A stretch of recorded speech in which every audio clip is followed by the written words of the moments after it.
Over the years, I've done a lot of photography and videography for weddings. And I don't say that to flex, I'm just saying as a way of experience because I have noticed a few things that people tend to, spend a little bit more on that really shouldn't be spent on. There are things that are worth it and there are things that are not worth it. So in this video, I'm going to tell you a few of my experiences and what is the best use of money for your wedding.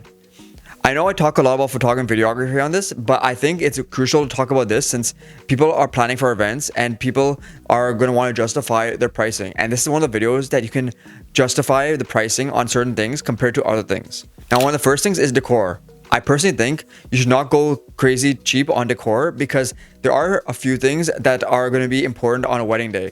Obviously, other items in this video will be those, but decor is what creates the atmosphere, what helps really show what you've done, the work, and also what your vibe is for the entire event.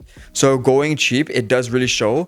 I personally think that is something that will even come through on other things that I'm going to mention later on in this video. Not so subtle foreshadowing right there. Personally, even for my wife's and I wedding, we had a lot of different decisions on decor and we actually ended up going a little bit more than we thought we would because decor was important to us, and I think it's something that you would look back on and be like, okay, it's good we spent on that because it created a whole different vibe compared to other things. Next up is food.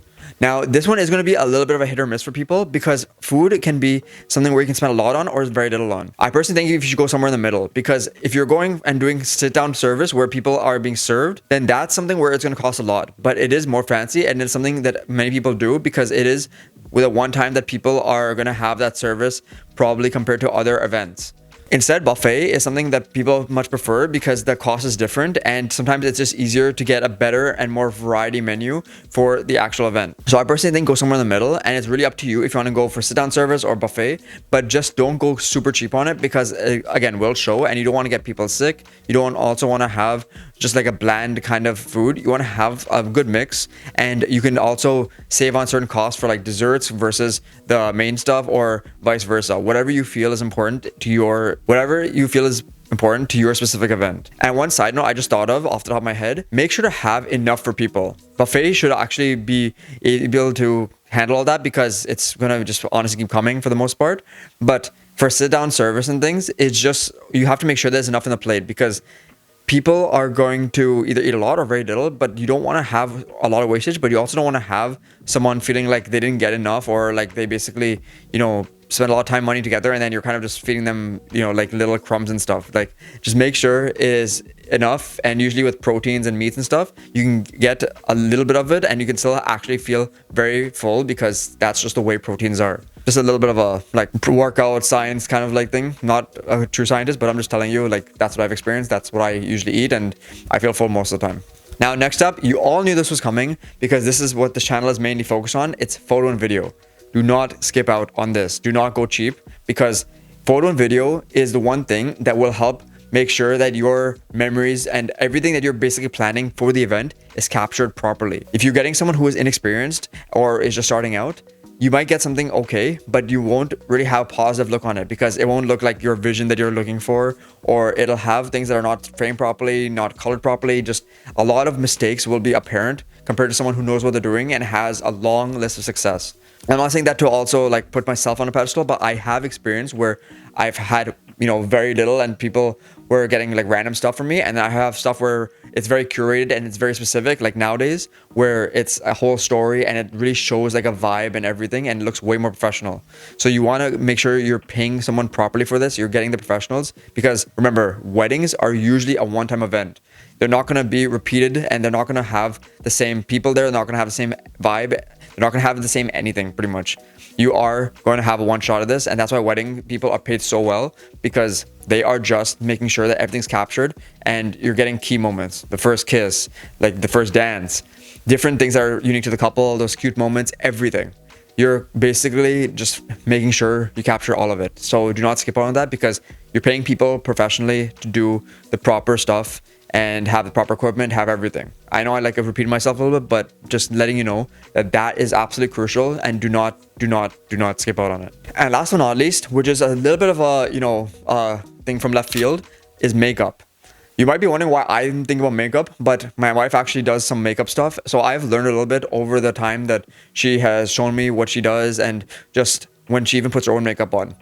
It goes with a lot of work. I'm pretty sure many of you know that, especially if you know about visual effects and special effects in movies and things. Makeup is not a small thing, and it's not something that can be done quickly. It has to be done properly and by someone professional. Just for context, for example, some special effects makeup on sets for movies and things can take up to like 6 hours, even for just a small scene.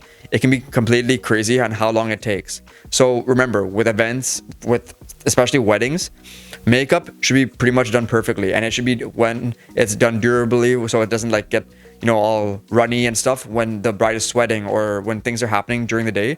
It should pretty much stay intact all throughout, and someone who knows what they're doing will probably be able to do it quickly and also to a high quality. So that is something that you should not skip out on at all, because these things like makeup and everything I mentioned beforehand are going to be extremely crucial to basically remembering your day, but also making sure that nothing really goes wrong. You're covering most of your bases, so everything else is not going to be that much of an issue. Now, one bonus / side note, you're going to wonder why I didn't mention, venues and potentially other things. Some of the other stuff I may have actually forgotten or just didn't think about, but a venue I think is more subjective. It's going to be where you want it to be. It's going to be in another country. It can be in a big banquet hall or outside somewhere. It can be in a park. It can be anywhere. But the venue can be different because you can dress up a venue very well. I've seen people do smaller events in a community center, and it's been fantastic compared to ones done in big venue halls, and there's not much in there, or they didn't plan properly, and it's like people look like there's not much happening because it's so spread out and there's barely anyone there, or like there's not much decor. It can be done pretty badly. So you just need to know how the decor is done, how all these other things I mentioned are done, because you can dress up any venue. You can dress up any place to make it look nice, like a park or something like that. I've done events where it's really fancy looking, but it's in a park and it's somewhere you wouldn't even expect. A little bit of a ramble, but you know what I mean. Like, venue is a bit of a wild card in this sense. Now, I'm going to talk about a few things that I think you should not spend on, because these things I feel like are more trivial. You don't have to really worry about them, and it's not going to make much of a difference. And now, first up, and I know I'm going to catch flack for a lot of these, but it's the centerpieces or anything that's really just like mini decor. So the stage decor is what I was mentioning earlier, but I'm talking about like centerpieces and different things where you have like real flowers. Real flowers will fade, and they are going to be expensive because, you buy a bouquet, it's like 20 bucks Canadian sometimes. But, you buy a centerpiece, take that and maybe make it double that or triple that. It can be a lot because you have to arrange them, you have to have vase, you have to have different things. It adds up very, very quickly. And you might want to spend and save that money towards like a honeymoon or something down the road, or something different that's more important for your event. Like I said, the other stuff I mentioned earlier in the video. These things are honestly not going to make much of a difference. And I've been to plenty of events where the centerpiece is also real or it's fake. And yeah, for 2 seconds, like, oh, it's fake or it's real. But like I said, it's not a big deal in the grand scheme of things because it's just going to fade away after this event. It's probably going to be thrown away. The actual cheap, fake flowers or whatever can be reused technically. So you're actually getting more use out of it compared to real flowers that are going to shrivel and die soon after the event. Don't make that like a, metaphor for your marriage or anything. Like, use the stuff that's going to last, is what I'm saying. Another one is just random other things. These random things, like I said, can be very different for many people. I'm gonna put more of like the sparkler stuff or, flamethrowers. I've seen that. I've seen, confetti falling from the roof and other things, like stuff you've seen in concerts mostly, or stuff that's gonna be like very subjective to people. And honestly, I'm gonna even put in like fancy car renting. You can do it if you want. You can do all these things you want. I'm not saying you shouldn't. But my point is that these things are going to be quite expensive. I even searched up a Rolls Royce to get for my own wedding just to, have a little bit of fun with it. And, the one time I probably can logically rent it, it was like $1,000 per day. You might say, oh, that's not too much. But think about it this way. Most people are not earning $1,000 a day, at least in my opinion, or what I've heard of. But again, like a camera piece or a nice, vacation for my wife and I, different things that it makes more sense to spend that money on. Sparklers, for example, are like $250 per thing, or a flamethrower can be something similar to that. It's just a lot of stuff that honestly, it'll be cool for a couple of minutes, and honestly, it won't make that much of a difference in the long run. You might want to let me know in the comments if you think differently, but that's just the way I think it's gonna shell out to a lot of people. And last but not least, and this one I know a lot of people are gonna get angry at me for, but I really think, just consider what I'm saying before you get mad at me in the comments. But think about open bar. Open bar is usually going to cost a lot because alcohol is not cheap. I know that just for a fact because of the events I've been. Alcohol is just going to be super expensive. And the one thing that I have realized is that this can go very badly because people are going to get really drunk.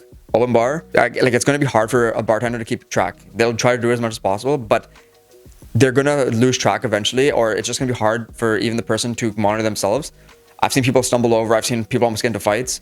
It's just not worth it. And you're putting a lot of cost into it, and you're probably actually making your own event possibly dangerous, or, you know, ruining your event because someone else is going to get drunk and not be able to handle themselves because it's open bar. So it might be something where you just have a select amount of alcohol available and that's it. Or you might have no alcohol at all. I just think you're creating a liability for yourself. I just think it's worth not to have all that, you know, around you. That being said, those are a few things I personally think you should not cheap out on and should also not have at all. So I really hope you enjoyed that video. Be sure to check out this video over here if you want to see another one, or check out the channel for more content like this. If you want to hit me up on Instagram or social media, it'll be on screen somewhere, or let me know in the comments or description down below. And I really hope to see you in the next video. Thanks for watching. Peace.